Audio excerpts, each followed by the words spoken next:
मात्र इन 7 पॉइंट को जान लो, तुलसीदास का जीवन परिचय जिंदगी भर नहीं भूलोगे, मेरा गारंटी है। अगर कभी भूल गए तो चैनल को आके अनसब्सक्राइब कर देना, इसकी गारंटी मैं लेता हूं कि तुलसीदास का जीवन परिचय ऐसी ट्रिक से बताऊंगा। ये देखिए 7 पॉइंट जो मैंने लिखे, इन्हीं 7 पॉइंट में आपको पूरा तैयार हो जाएगा तुलसीदास का जीवन परिचय। बहुत लोग बताएंगे आपको 10 पेज 15 पेज, सब बकवास है। ठीक, आपको वीडियो पूरी देखनी है, समझना है जो बताऊंगा, यही शर्त है इसमें कि आप लोग वीडियो को अच्छे से देखिए, इसमें समझिए जो चीज़ें बताऊंगा, उसके बाद तो जिंदगी भर नहीं भूलेंगे ये 7 पॉइंट की मदद से। बहुत ही छोटे छोटे पॉइंट हैं, मैं आपको जो बताऊंगा इसको बेहतरीन ढंग से आपको कंप्लीट कर लेना है एकदम अच्छे तरीके से। आइए देखते हैं आखिर ये 7 पॉइंट कौन से हैं। तो देखिए यहाँ पर विथ ट्रिक आपको बताऊंगा, मतलब ऐसे शॉर्ट में। तो आइए देखते हैं, आपको एकदम अच्छे तरीके से याद हो जाएगा। अगर आपको याद हो जाए तो आप लोग वीडियो को लाइक जरूर से कर दीजिएगा। ठीक है, हिंदी की तैयारी बहुत ही अच्छे तरीके से इस चैनल पर कराई जा रही है। सबसे पहले यहाँ पर हम देखेंगे फर्स्ट पॉइंट पे आते हैं, आखिर आप फर्स्ट पॉइंट क्या है। ठीक है, पहला पॉइंट देखेंगे, ये पहला पॉइंट क्या है। अगर आपको अच्छा लगेगा तो मैं और सभी के भी जीवन परिचय बताऊंगा।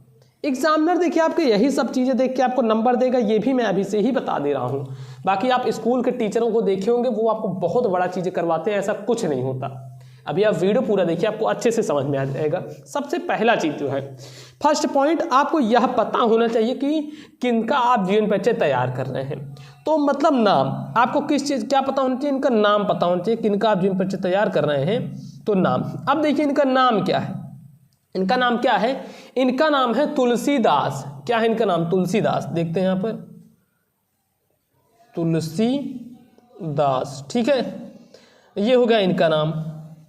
अब देखिए नाम तो हमने यहाँ पर जान लिया। नाम के बाद सेकंड पॉइंट जो हमारा आता है वो क्या होगा। नाम आप इतना हमेशा याद रखेंगे, नाम होगा तुलसीदास।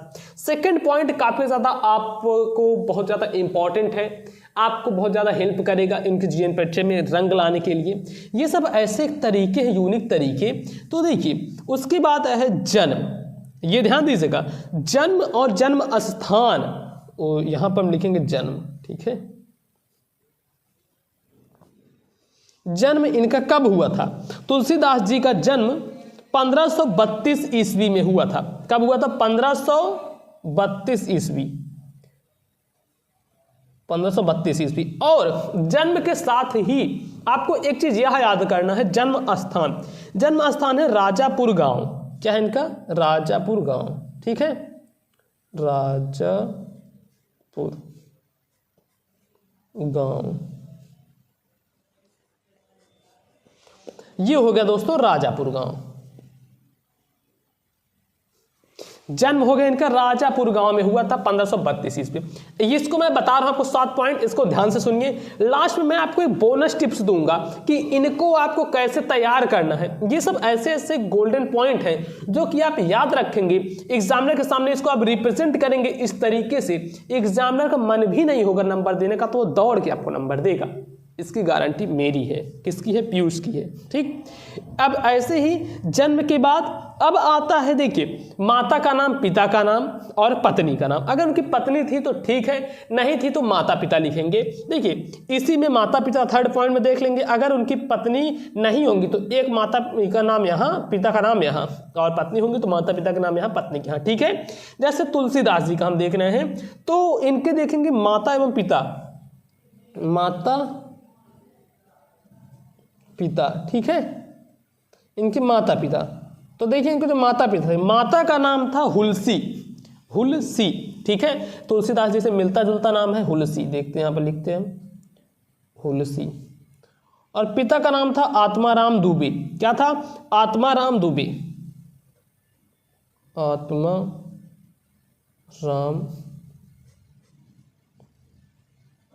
दुबे। तो ये हो गया माता का, पिता का नाम, माता का नाम हुलसी, पिता का नाम आत्माराम दुबे। थर्ड जो हमारा फोर्थ जो पॉइंट आता है, पत्नी। इनकी पत्नी का नाम क्या था, इनकी पत्नी का नाम था रत्नावली। क्या नाम था, रत्नावली, जिनके बारे में आप कहानी सुनी होगी, उनके प्यार में ये पड़ गए थे और उसके बाद इनके बिना बताए मायके चले गए थे, तो वो चीजें हैं। यहाँ पर हम लिख देंगे रत्नावली।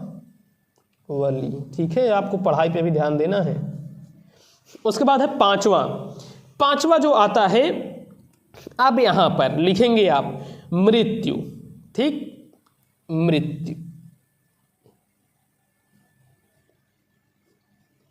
इनकी मृत्यु कब हुई थी? इनकी मृत्यु हुई थी 1623 ईस्वी में। 1623 ईस्वी में। अब आप हमें जोड़ कर बताइए कितने साल जिए थे? 1532 से 1623 कितने साल जिए थे? कमेंट में बताइएगा, देखता हूँ कि आपकी मैथ कितनी स्ट्रांग है। और कहाँ पर इनकी मृत्यु हुई थी? काशी में इनकी मृत्यु हुई थी, काशी में। ठीक, तो देखते हैं, काशी में इनकी मृत्यु हुई थी। उसके बाद मृत्यु के बाद आता है अब यहाँ पर शिक्षा। आप लिख सकते हैं शिक्षा, कि इनकी शिक्षा कहाँ तक हुई। तो चलिए शिक्षा में हम आपको बताते हैं कैसे आपको लिखना पड़ेगा शिक्षा। ठीक है, तो इसमें जैसे इनके जो संत थे, बाबा जो नरहरि दास थे, भक्त की शिक्षा इन्होंने ली, वेद वेदांग दर्शन इतिहास पुराण आदि की। तो आप ऐसे लिख देंगे भक्ति की शिक्षा, भक्ति। बोनस पॉइंट आप जरूर सुन लीजिएगा कि 7वें पॉइंट के बाद भक्ति की शिक्षा, और क्या था? भक्ति की शिक्षा, और उसके बाद वेद वेदांग दर्शन इतिहास की भी इन्होंने ली थी, पुराण इतिहास। उसके बाद आप लिख दीजिए आदि। ठीक है, फिर 7वां जो पॉइंट आता है काफ़ी ज़्यादा इंपॉर्टेंट है और यह आपको बहुत अच्छे नंबर दिलाएगा, रचनाएं। यह चीज़ एकदम ध्यान रखिएगा, रचनाएं, यह बहुत ज़्यादा इंपॉर्टेंट है कि इनकी रचनाएं कौन कौन सी थी।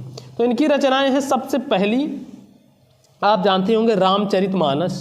सभी लोग जानते हैं ना, रामायण जिसको बोलते हैं रामचरितमानस। और इनकी रचना है जानकी मंगल, पार्वती मंगल, रामलला नाछू। तो हम लिख देते जैसे, और क्या लिखते हैं? जानकी मंगल एक है, जानकी मंगल, और है पार्वती मंगल, पार्वती मंगल। ठीक है, उसके बाद है गीतावली, गीतावली। तो इनकी रचनाएं लिखती है। ये जो 7 पॉइंट है आपके लिए बहुत ज़्यादा मायने रखते हैं, ये 7 पॉइंट। ठीक, अब आप समझिए, देखिए कि जो 7 पॉइंट है, सबसे पहला नाम, जन्म, माता पिता, पत्नी, मृत्यु, शिक्षा, रचनाएं। अब इसको कैसे आपको देखना है,